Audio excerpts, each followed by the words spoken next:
주님, 이 시간 우리가 주의 말씀 앞에 있습니다. 주여 말씀하옵소서. 종이 듣겠나이다. 듣는 귀를 주시고 깨닫는 가슴을 주시고 또 이 말씀에 붙들려 살아갈 수 있는 손과 발의 은혜를 허락하옵소서. 예수님 이름으로 기도드리옵나이다. 아멘. 지방에서 태어나서 성장하신 분들은 서울에 처음 왔던 그 기억, 그 경험을 이야기하시는 걸 보았습니다. 자기가 살던 지방과 달리 사람이 많이 모여있는 이 서울에 관한 처음 기억은 참 경이로웠다라고 고백을 합니다. 좀 시간이 지난 옛날 이야기입니다. 서울에 먼저 자식을 공부시키려고 보내고 연로하신 아버지 어머니가 아들의 초대를 받아서 서울 구경을 왔습니다. 그래서 여기저기 기차 타고 올라와서 서울을 둘러보는 중에 어느 큰 건물 빌딩을 들어갔습니다. 그 빌딩, 그 큰 집에서 2층도 보기 힘든 시골에서 큰 빌딩을 봤으니 그것도 신기했는데 그 건물 안에 들어갔더니 어떤 문이 있는데 뭐 당기거나 밀거나 하지 않았는데 뭐 단추라는 걸 딱 누르니까 문이 옆으로 자동으로 문이 열려요. 뭔가 하고 이렇게 들어보니까 그 안에 그 조그마한 방 하나가 있어요. 근데 신기한 게요, 어느 여자 어르신이 그거를 딱 눌렀더니 문이 자동으로 탁 열리고 그 할머니가 그 방 안으로 들어갔는데 문이 자동으로 탁 닫히고 얼마 안 있다가 또 문이 저절로 싹 열리는데 젊고 아름다운 아가씨가 나오는 겁니다. 아니, 그 신기한 게 있나 싶어가지고 그 아버지가 급하게 아들을 불렀습니다. 아들아, 빨리 가서 네 어미 좀 불러와라. 왜 부르는지 생각 안 나세요? 생각이 안 되세요?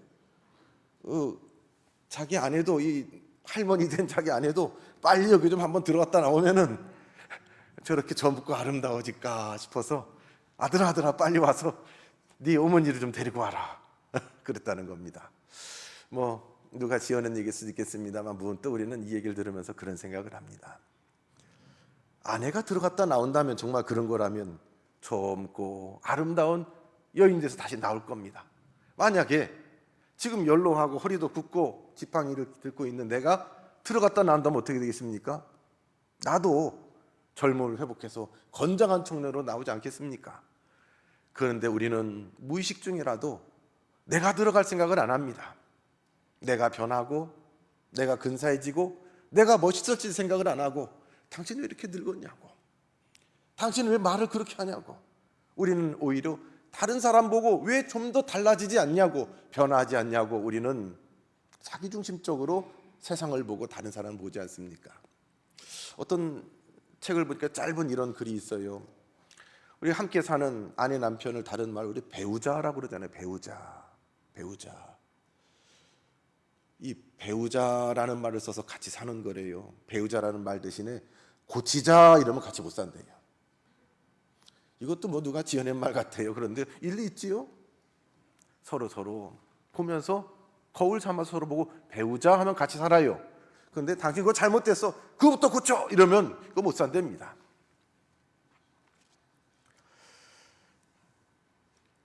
우리는 하나님 앞에서 이렇게 예배드리고 신앙생활하는 가장 중요한 이유 중에 하나는 거룩한 변화를 꿈꿉니다.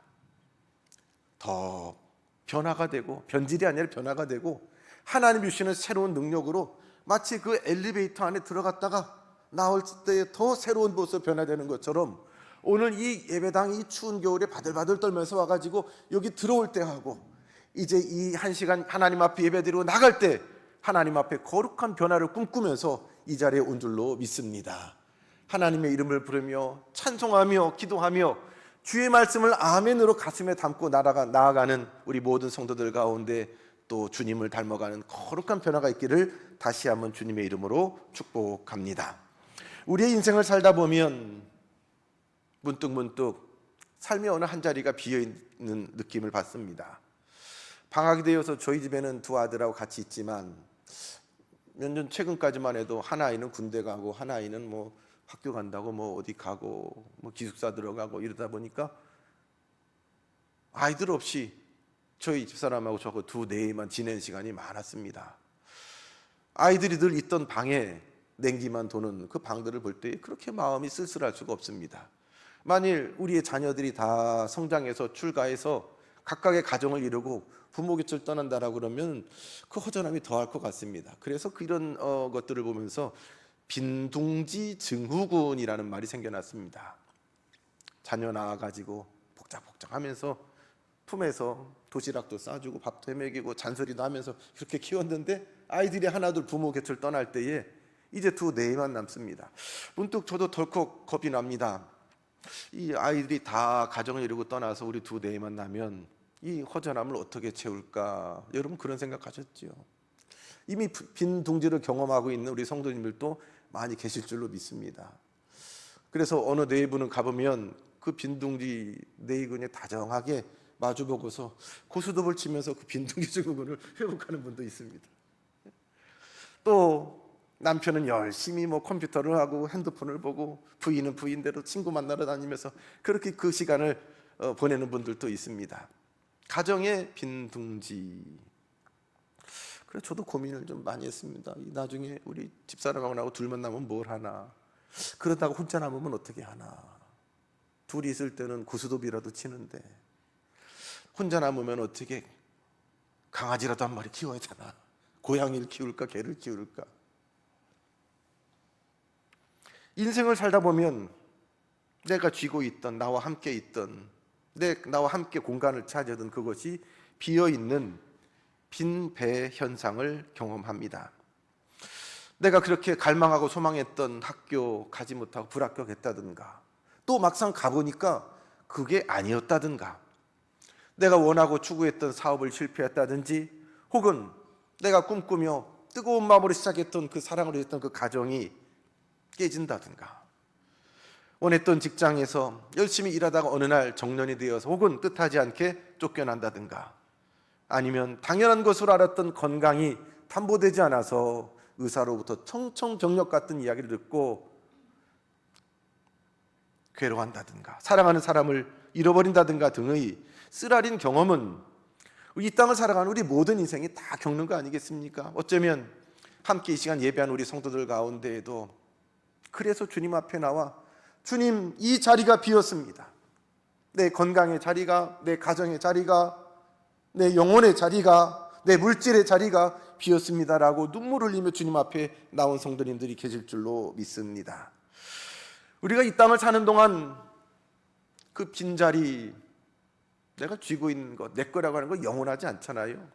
언젠가는 다 그 빈자리를 경험하게 될 것입니다. 중요한 거는 이때 이 빈자리를 경험할 때에, 이 허무와 공허함을 경험할 때에 우리는 어떻게 대처하며 살아가야 되는가? 강아지를 키울 것인가? 더 열심히 성경을 읽을 것인가? 어떻게 대처하는가? 이게 중요합니다. 오늘 본문 누가복음 5장 1절로 11절 말씀은 베드로를 포함한 어부를 하였던 제자들이 처음 주님 앞에 소명을 받는 소명장이고 예수님을 처음 만나는 만남의 장입니다. 우리 너무나 잘 알고 있는 내용입니다. 베드로는 이 나사렛 혹은 게네사렛 갈릴리 호수라고 하는 이 호수에서 뼈가 굵은 사람입니다. 이 호수에 관해서는 배 위에 있지만 배 아래에 있는 바다 상황을, 그 호수 아래 상황을 꿰뚫어 보듯 잘 아는 사람입니다. 평생 고기를 잡던 어부였지만 그날 밤은 밤새도록 나가서 그물질을 하였는데 뜻하지 않게 허탕을 쳤습니다. 한 마리도 잡지 못하고 빈 배를 가지고 돌아왔다라고 성경은 기록하고 있습니다. 이것도 기적입니다. 딴 때보다 덜 잡은 것도 아니라 못 잡은 것도 아니라 아예 한 마리도 안 잡혔다는 얘기지요. 여러분 학교 다닐 때 빵점 맞아보셨어요? 이 빵점은 실력 있어야 빵점 맞아요. 작정하고 100점 맞을 수 있는 실력 가진 사람이 빵점도 맞는 거예요. 빵점 한번 맞아보려고 작정해서라도 실수로 정답을 찍는다니까요. 그런데 이날은 베드로가 빵점을 맞았습니다. 이렇게 실패할 수가 없습니다. 고기가 있는 날도 있고 없는 날도 있을 것입니다. 없다면, 없는 날 같았으면 아예 그날 밤에 배를 띄우질 않았을 것입니다. 많이는 못 잡아도 이만큼은 잡겠지 싶으니까 베드로도 야고보와 요한도 같이 배를 띄웠습니다. 그런데 철저히 실패했던 그날 밤, 이런 일이 없는데 베드로는 몹시 당황했습니다. 해석할 수가 없었습니다. 우리도 인생을 살면서 때로는 원치 않는 결과로 낭망할 때가 있습니다. 그러나 철저히 빈배를 경험할 때에 우리는 그 앞에서 주저앉습니다. 뭐가 잘못됐을까? 어디서부터 잘못됐을까? 당황스럽게 베드로는 새벽을 맞고 아침을 맞습니다. 그 당황스러운 마음으로 아침을 맞은 그 베드로 가운데 또 당황스러운 일이 생겼습니다. 어찌된 일인지 그 이른 새벽 아침에 그 바닷가에 많은 사람들이 몰려들고 있었습니다. 어시장이 열린 것도 아닙니다. 근데 많은 사람이, 그런 일이 없었는데 몰려들었는데 그 사람들의 중심부에 예수님이란 분이 계셨고, 그 예수님이란 분이 그 바닷가에 있는 두 척 다 있는 빈배 두 척을 향해 다가오셨습니다. 그 두 빈배 가운데에 하필이면 베드로 배에게 다가와서 내가 이 배를 좀 쓰겠다라고 말씀하십니다. 뭐 돈 냈다는 기록이 없어요. 쓰겠다. 베드로는 내일 또 고기 잡아야 되니까 밤새 허탕친 그 빈배에서 그물을 수리하고 있었습니다. 정리하고 있었습니다. 밤새 잠 못 자고 고생했으니 만선의 기쁨이었으면 피곤한 줄 모르고 그물을 손질했겠지만 너무 힘들고 마음도 힘들고 몸도 힘들고 괴로운데 낯선 청년 예수가 와서 그 배를 쓰겠다라고 말하는 겁니다. 저 배 있는데 저리로 가시오 할 법도 한데 베드로는 그 배를 예수님 앞에 내줬다라는 거지요.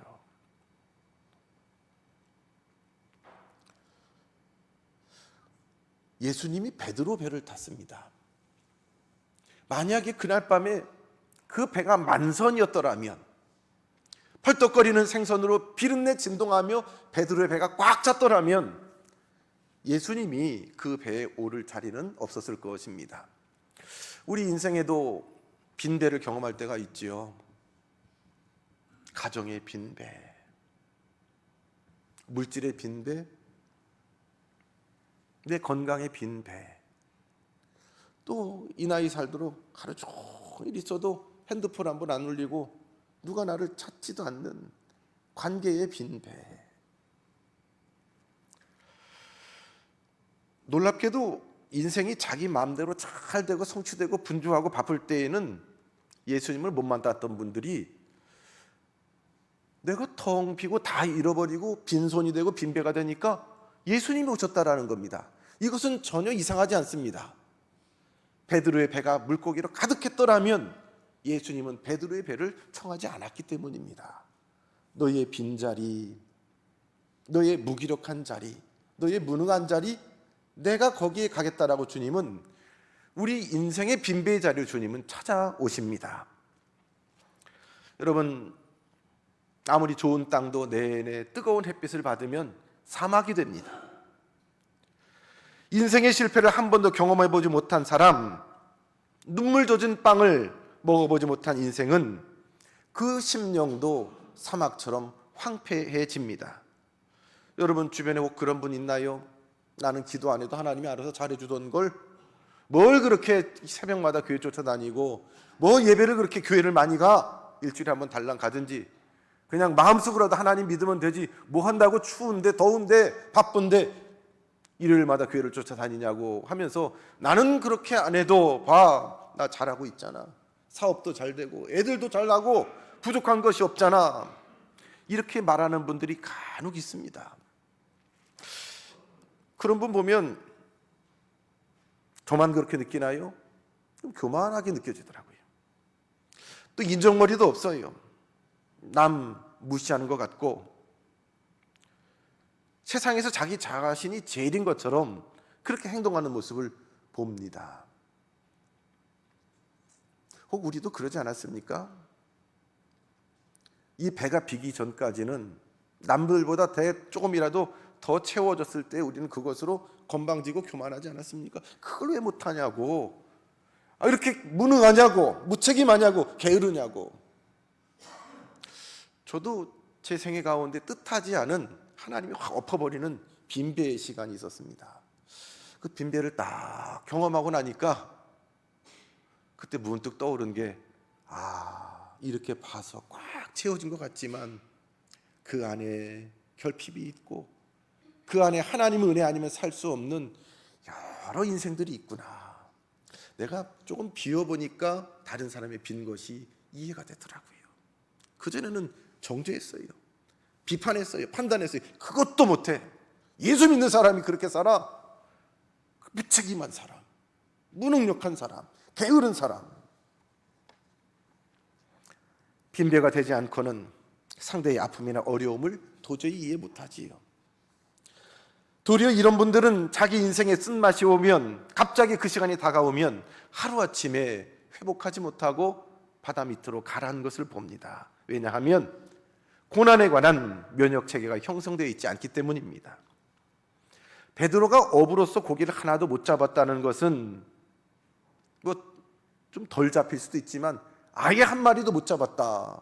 이것은 베드로에게도 당황스러운 일입니다. 인생에 대단히 쓴맛입니다. 5절 말씀에 보면 밤이 맞도록 수고하였으되 얻은 것이 없지만은,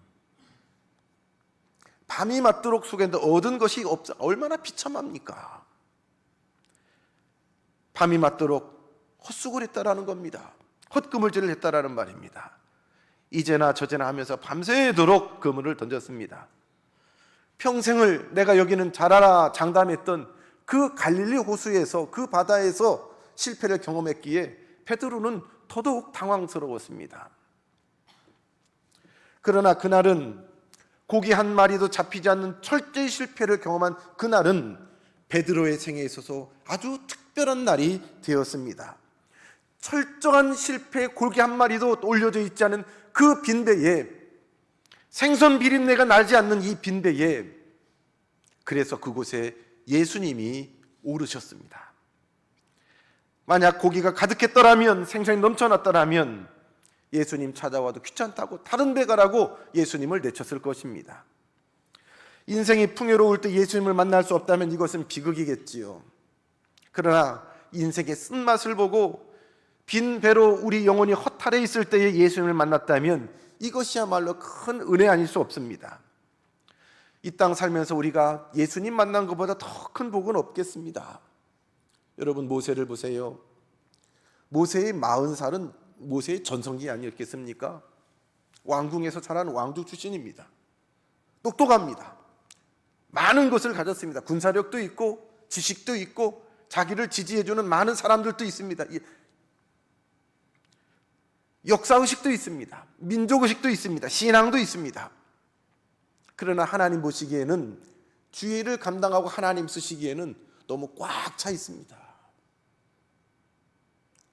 여러분, 핸드폰, 똑같은 핸드폰이라도 같은 기종이라도 조금 더 비싼 게 있고 좀 덜한 게 있어요. 무슨 차이일까요? 용량 차이예요. 용량 차이. 용량이 더 큰 것은, 더 많은 정보를 담을 수 있는 것은, 즉 여백이 많은 것은 더 비싸게 삽니다. 용량이 작은 것은 이렇게 저렇게 사진도 찍고 뭐도 깔고 다운가다 보면 꽉 차버리면은 핸드폰이고 컴퓨터고 성능이 제대로 나오지 않아요. 막 느려지고 버벅대고 에러가 나와요. 하나님이 보시기에 모세는 지금 너무 꽉 차 있습니다.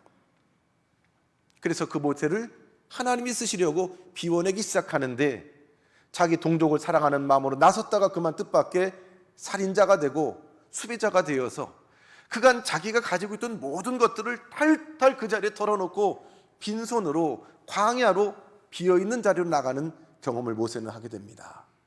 그러나 모세에게는 아직 남아있는 것이 있습니다. 40살, 아직 젊습니다.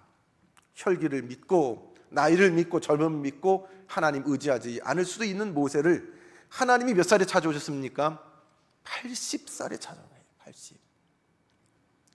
떨기나무 불꽃 가운데 모세야, 모세야, 내 발에 신을 벗으라. 이곳은 거룩한 곳이다. 모세에게 거룩한 사명을 맡겼을 때 그때 모세는 뭐라고 합니까? 손살을 이제 못해요. 이제 못해요. 할 수 있는 게 없어요. 역설적으로 할 수 있는 게 없어서 하나님이 그 사람을 쓰겠다라는 것입니다. 철저히 비어있기 때문에 청춘도 이제 없습니다. 친구도 없습니다. 힘도 없습니다. 지식도 없습니다. 내세웠던 그 교만함도 철저히 무너졌을 때에 하나님은 당신이 하시겠다고 모세를 불러 세우시지요. 하나님은 우리의 인생의 빈 배가 되었을 때에 우리를 통하여 주님의 일을 하십니다. 아멘.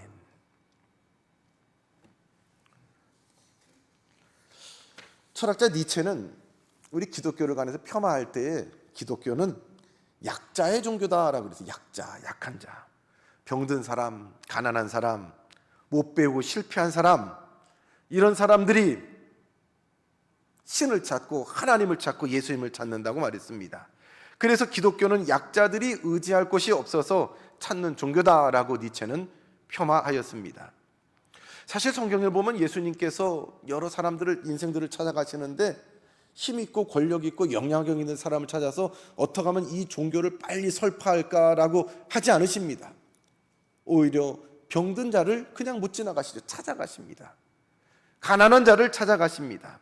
어린아이와 여인들을 찾아가십니다. 오히려 그 당시 힘이 있던 제사장들, 종교 지도자들, 바리새인들, 사두개인들, 이런 분보다 예수님은 약자를 찾아가시고 병든 자를 찾아가시고 저들의 무력함을 통하여 하나님의 능력과 영광을 나타내셨습니다. 여러분, 예수님의 따랐던 12명의 제자 한 사람 한 사람을 보십시오. 그 중에 4명의 제자들은 평생 고기를 잡던 어부였습니다. 그 가운데는 또 그 백성들이 매국노라고 욕했던 세리 직업을 가졌던 마태도 있습니다. 그런가 하면 거리에서 이 남자 저 남자를 상대하던 거리의 여인도 예수님을 따라다녔습니다. 누구 하나 예수님의 제자 가운데 변변한 직업, 변변한 인격, 변변한 신앙 갖춘 사람 없었습니다.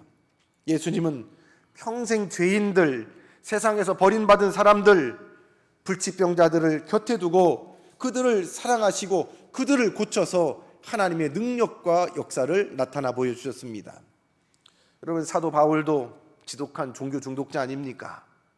그러나 예수님은 인생의 연약한 자들을 모아다가 하나님의 능력을 보이시며 저들을 고치시고 저들을 통하여 세상을 변화시켜 주셨습니다.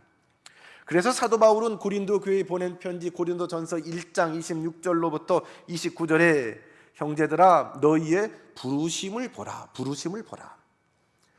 육체를 따라 지혜로운 자가 많지 아니하며 능한 자가 많지 아니하며 문벌 좋은 자가 많지 아니하도다. 그러나 하나님께서 세상에 미련한 것들을 택하사 지혜 있는 자들을 부끄럽게 하셨다라고 고백하고 있습니다. 사랑하는 성도 여러분, 우리가 뭐 대단해서 하나님께서 우리를 부르셨습니까? 아니에요. 약해서 부르셨어요. 저랑 같이 신학을 공부했던 어느 목사님은 성격이 좀 즉흥적이고 잘 못 참습니다. 부교육자로 생활하는 가운데에도 교인들하고 혹은 같은 동역자들하고 다툼하고 혈기를 부리고 목회실에서 막 싸우기도 했습니다. 그래서 어떡합니까? 그런 일로 그만 여러 교회를 오래 사역하지 못하고 옮겨 다니는 그런 일이 있는데 어느 날 전화가 와요. 저보단 좀 연배가 아리기 때문에 저한테 나와서 형 하면서 목소리가 무거워요. 이런저런 얘기를 하면서 얘기를 하다가 울먹울먹해요. 그래서 그런 말을 해요. 형, 나 같은 놈은 목사가 돼서는 안 됐나 봐. 그 얘기를 해요.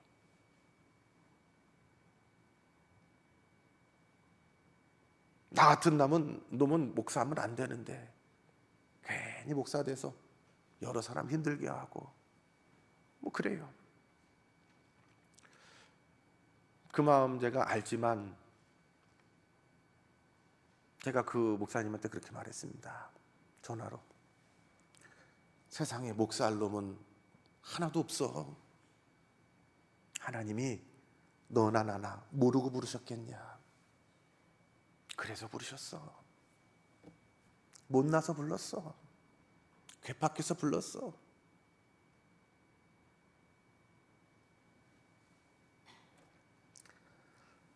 사업이 실패하고 당연한 것으로 알았던 건강 잃어버려서 병이 들고 가정이 깨지고 사랑하는 사람을 잃어버릴 때 내 인생이 빈 배 되었을 때에 그 빈자리를 주님이 찾아오십니다. 그러나 머리 좋고 좋은 학교 나오고 성공하고 사회에서 인정받는 직장과 명성이 있어 세상에 부러운 사람이 부러운 것이 없는 사람일지라도 오히려 그때에 자기의 심령을 가난하게 하고, 주님이 말씀하신 복의 내용 가운데 심령이 가난한 자는 복이 있나니, 스스로 심령을 가난하게 하고 예수님 앞에 겸손히 엎드려 하나님, 내 심령이 가난합니다. 겸손히 예수님을 주인으로 섬기는 사람, 이런 분들은 진정으로 지혜로운 인생입니다. 시편 39편에 다윗은 이렇게 고백합니다. 인생의 든든히 선 때도 진실로 허사뿐이요 그림자같이 지나가니 내가 무엇을 바라리요 내 소망은 주께 있나이다 라고 고백합니다. 그렇습니다. 이 땅을 살아가는 우리들에게 최고의 지혜는 하나님을 아는 것입니다. 우리 길을 통하여 나타나는 최고의 힘과 능력은 하나님을 의지하여 하나님의 능력을 나타내는 것입니다. 이것은 우리가 하나님 앞에 우리의 결핍을, 빈자리를, 우리의 마음이 가난해져서 드러낼 때에 가능한 일입니다. 심령이 가난하여 하나님의 나라를 이 땅에 드러내는 여러분 되길 주님의 이름으로 축원합니다. 4절에 보니 말씀을 마치시고 예수님께서 시몬에게 말씀하십니다. 깊은 데 가서 그물을 내려라. 오늘 그 말씀 1절로부터 11절 말씀을 보면 우리가 이제 말씀을 읽으면서 머릿속으로 그림을 그리잖아요. 참 혼동스러운 게 하나 있어요. 예수님이 베드로의 배에 올라 있을 때 베드로는 어디 있었을까? 베드로와 다른 허탕친 제자들이, 그 어부들이 그물을 수리하고 정리하고 있을 때에 배 위에서 했을까? 배 아래서 했을까? 두 가지 다 가능합니다. 그런데 예수님께서 베드로에게 네 배를 쓰겠다, 배를 이 무태에서 조금 살짝 좀 바다 쪽으로 띄워라 라고 말씀하십니다. 예수님께서 베드로의 배에 오르시고 배를 쓰겠다고 할 때는 그 많은 사람들 앞에 말씀을 전할 때에 효과적으로 말씀을 전하시기 위함입니다.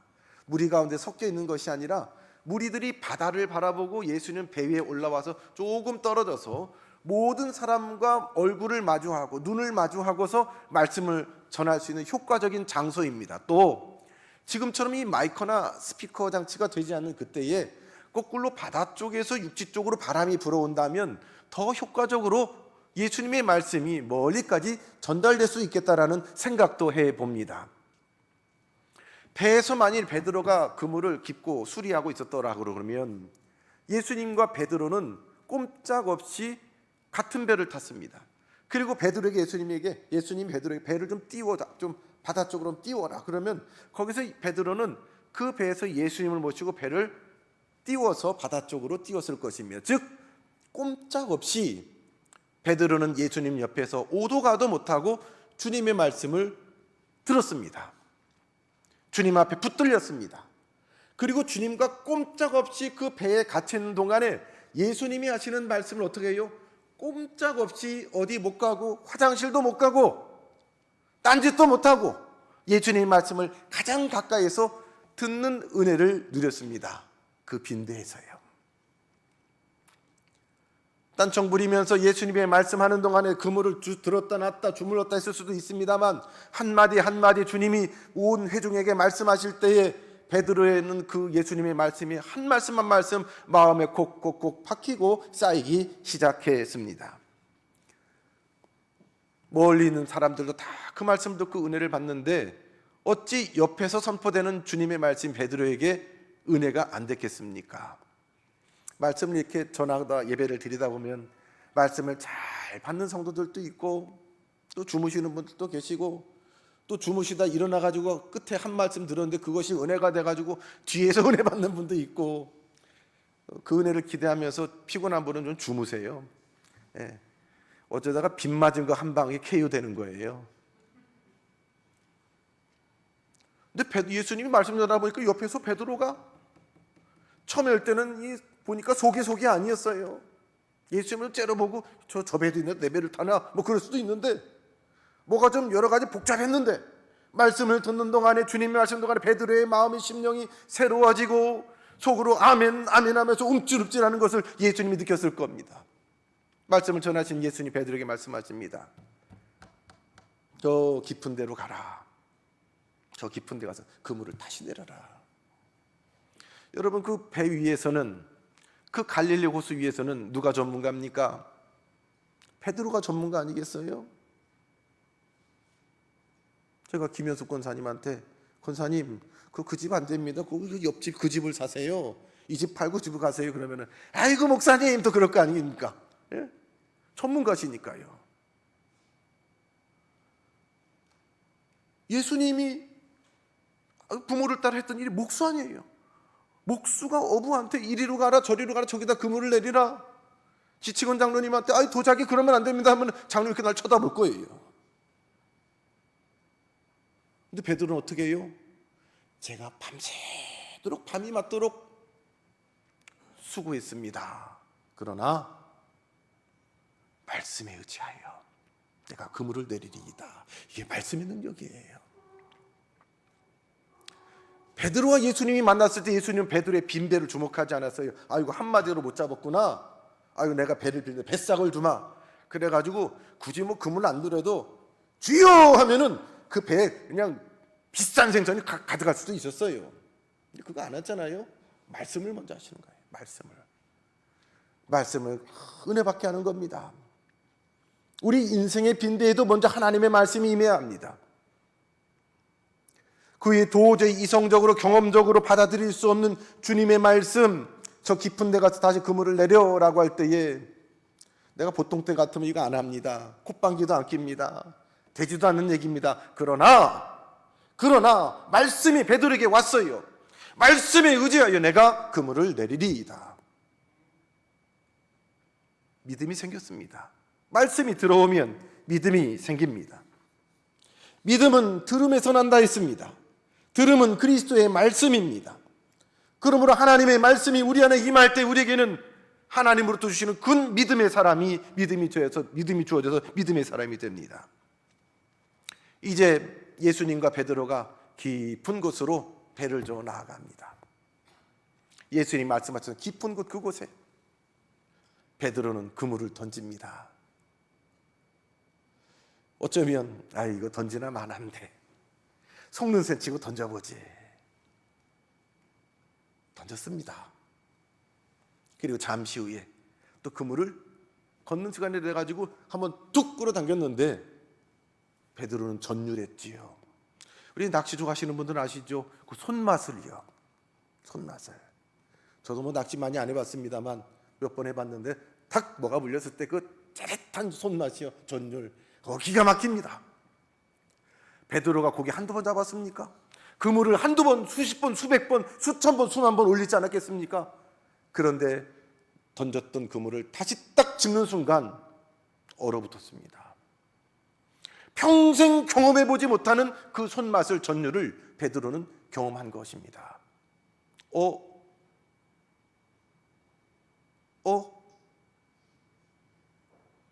교육학에서는 학생이 공부하다 뭐 깨달았을 때 그것을 그 딱 깨달은 순간을 아하 모먼트라고 합니다. 하는 순간, 하는 순간에 이게 발견하고 깨닫는 겁니다. 그러나 우리는 그 신앙적으로 다시 하면 이것을 아멘 모먼트라고 합니다. 아멘. 믿음으로 하나님의 역사를 발견하는 그 순간에 우리는 아멘합니다. 무수한 손맛을 받던 그 베드로가 지금 아무것도 없을 되지도 않는 그곳에 말씀대로 순종했더니 거기에서 탁 손에 하나님이 하셨던 말씀의 능력의 손맛을 경험했을 때에 베드로는 얼어붙었습니다. 그 뒷얘기야. 배가 잠길 정도로 너무 고기가 많아서 다른 배 더 와가지고 더 실으라고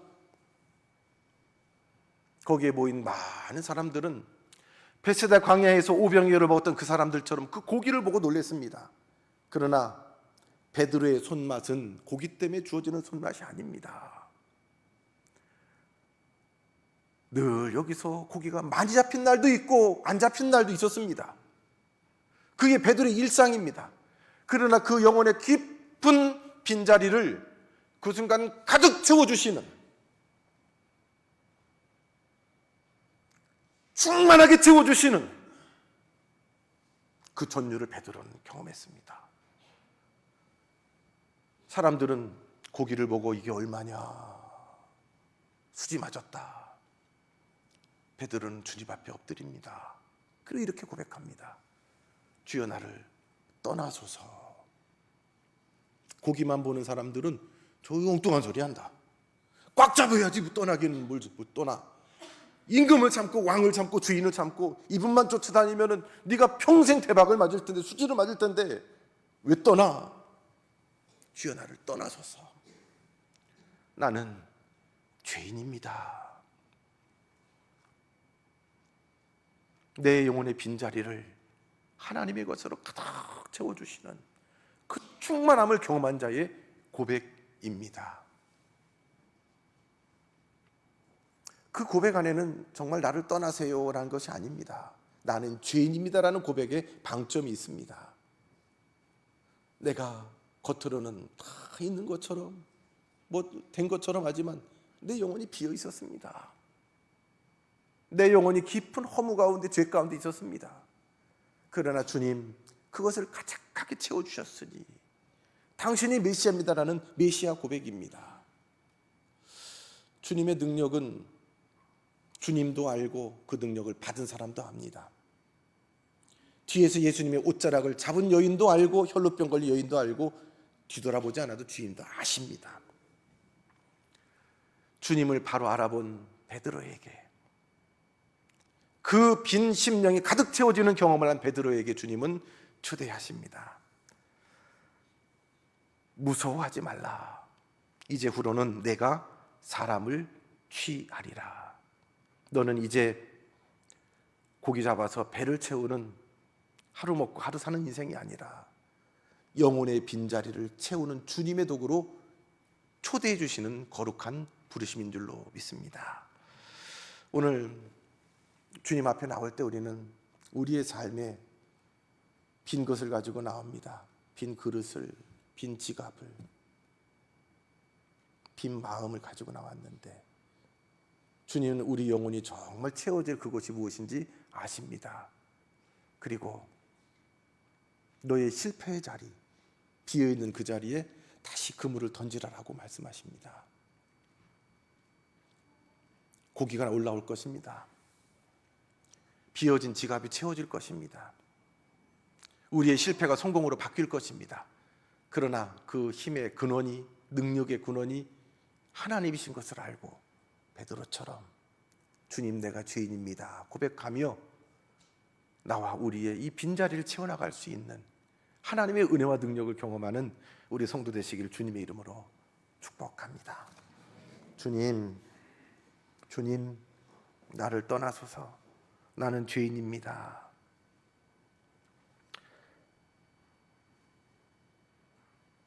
나의 비어있는 것을 인하여 주의 이름을 부를 때에, 주님의 말씀을 따라 순종하여 그물을 내릴 때에 그 순종하는 믿음 위에 하나님이 하시는 놀라운 역사를 바라보며 그 사명을 따라 우리의 삶을 살아가는 우리 모두가 되게 하옵소서. 예수님 이름으로 기도드리옵나이다. 아멘.